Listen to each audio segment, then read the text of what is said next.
Hello दोस्तों, हमारे सुशीला किरण के गीत में आप सबका बहुत बहुत स्वागत करते हैं, वेलकम करते हैं और अभिनंदन करते हैं। आज आप लोगों के बीच एक बहुत प्यारा गीत बाबा भीमराव अंबेडकर जी का सुनाने जा रहे हैं। उनके जन्म 14 अप्रैल को हुआ था। हम लोग उसी के उपलक्ष्य में आज सुनाने जा रहे हैं।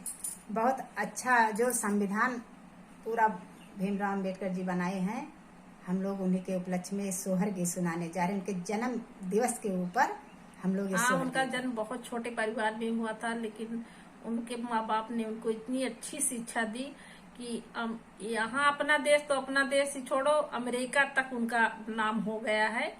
उन्होंने उस जमाने में, आज के जमाने में इंसान नहीं पढ़ रहे हैं, आज के बच्चे माँ बाप नहीं पढ़ा पा रहे हैं, लेकिन पहले के जमाने में इतने उनके माँ बाप अच्छे थे कि उनको अमेरिका पढ़ने के लिए भेजे थे।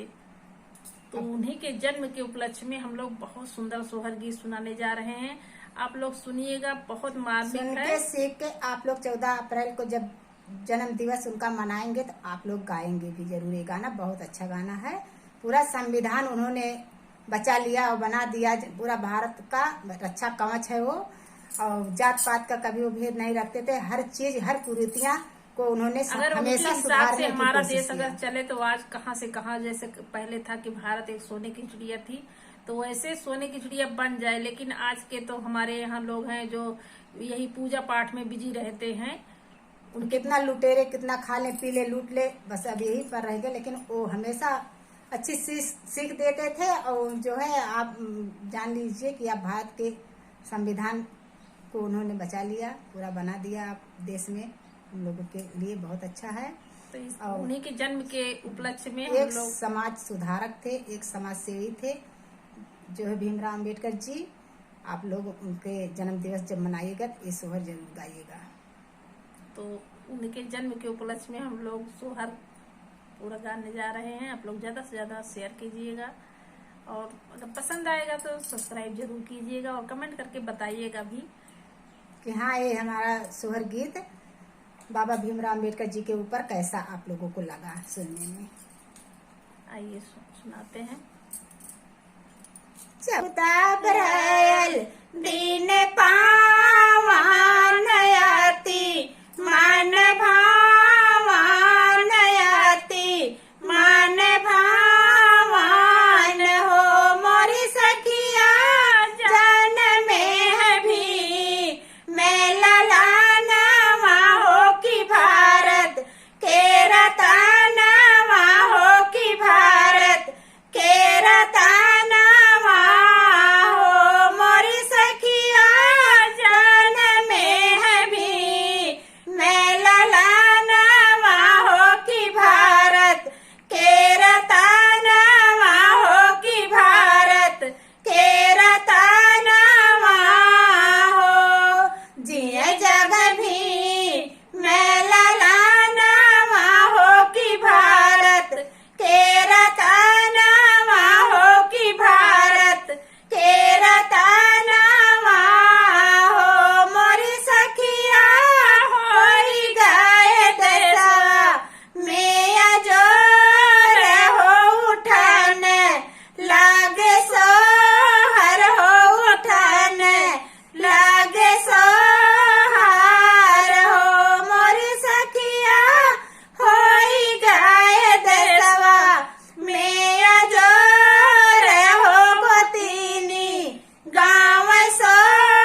या मना वही हो तो वान धन लुटा वही हो तो वान धन लुटा वही हो भीम पिता खुशी या मना वही हो तो वान धन लुटा वही हो तो वान धन लुटा वही हो मोरी सखिया देखा भैले भीम कै जना मावा हो मयरिया गाँव सो हर हो मयरिया गाँव सो हर हो मोरी सखिया देखा भैले भीम कै जना मावा हो मयरिया गाँव सो हर हो सखिया गाँव सो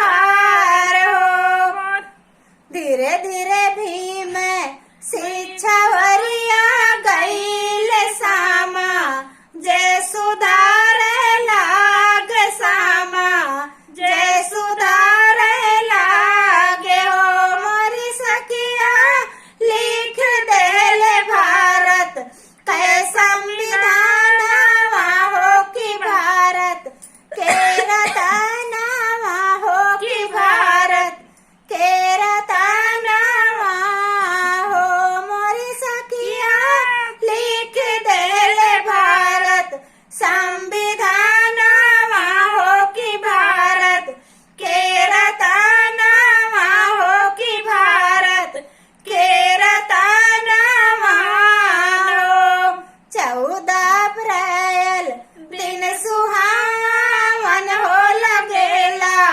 मान भावन हो लगेला मान भावन हो मोरी सखिया देखा भैले भीम कै जना मावा हो गजब निकला गई हो गजब निकला गई हो मोरी सखिया देखा भैले भीम कै जना मावा हो गजब निकला गई हो गजब निकला गई हो। हेलो साथियों, स्वर गीत आप लोग जरूर सुनेगा, प्लवाद करके सुनेगा और लास्ट तक सुनेगा, तभी अच्छा लगेगा, तभी समझ में आएगा कि उन्होंने कैसे कैसे उनकी खुशी मनाई गई, कैसे कैसे शिक्षा की ओर की गए और कैसे कैसे उस संविधान की रचना की। आप लोग लास्ट तक जरूर सुनिएगा और शेयर कीजिएगा अपने चैनल पे। अपने गांव में जब उनका जन्मदिन मनाएंगे तब भी गाएंगे, अपने चैनल पे गा सकते हैं। आप लोग लास्ट तक जरूर सुनिएगा। फिर मिलेंगे आपको अगले गाने में, तब तक के लिए धन्यवाद।